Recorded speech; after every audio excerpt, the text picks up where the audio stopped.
We're here at a Pennsylvania Fish Commission boating access point today along the Juniata River. We're nestled on a narrow strip of land between the river itself and US 22-322. To find out why we're here, stick around.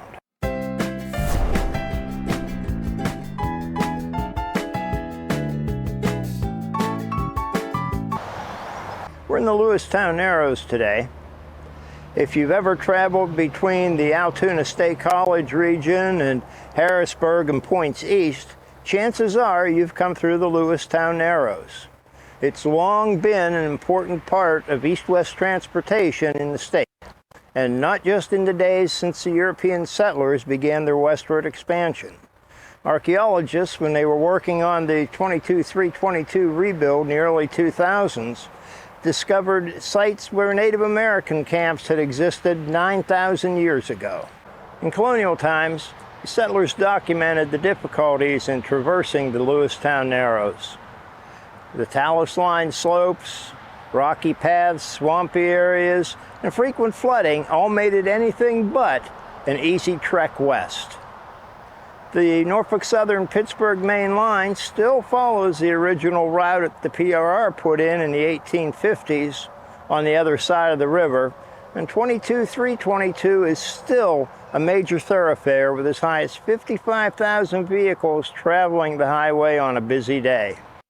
But we're here to talk about a form of transportation that hasn't existed in the area for over 150 years.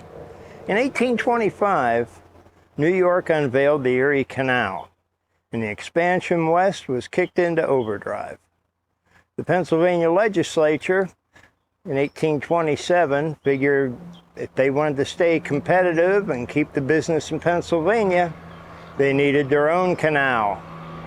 So the Pennsylvania Mainline Public Works, or the Mainline Canal, was commissioned.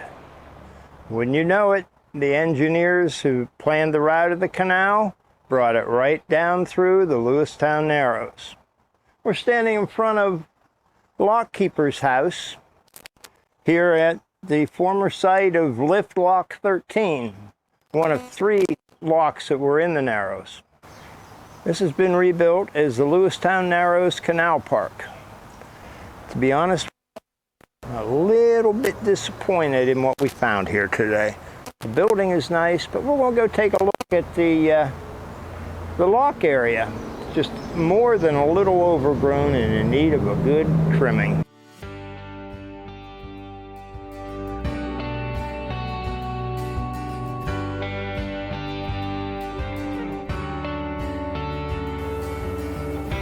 So this is the restored area of Lift Lock 13.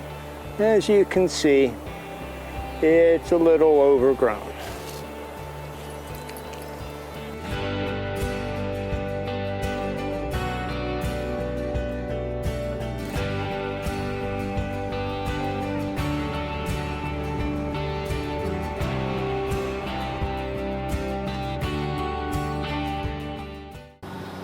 While the lock area itself is in need of a trim, the picnic area and the grassy area around the keeper's house is well maintained and clipped. But beyond just getting a look at that old structure here, the towpath trail is another attraction at the park. The towpath trail is about 1.5 miles long. We were on the other end of the trail there where we started at the Fish Commission access point. This is the end down here at the canal park. It roughly follows the towpath of the old canal and contains some interpretive markers along the way.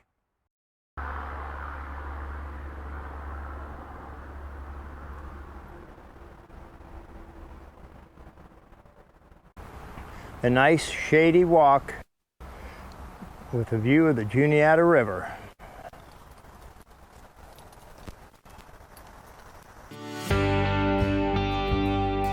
Well, there haven't been a whole lot of places we've been that I wouldn't recommend to you. Unfortunately, this is probably one of them. And if you're looking for an out-of-the-way place to eat a sandwich on the road or a nice trail to walk, yeah, it's probably worth a stop. But if you're looking for the history, it's just not worth it here. I was hoping to get a look at something from the canal, at least an example of what it might have been at the time. Anyway, hope you've enjoyed it. Thanks for putting up with it if you're here to this point. Till the next time, have a great week.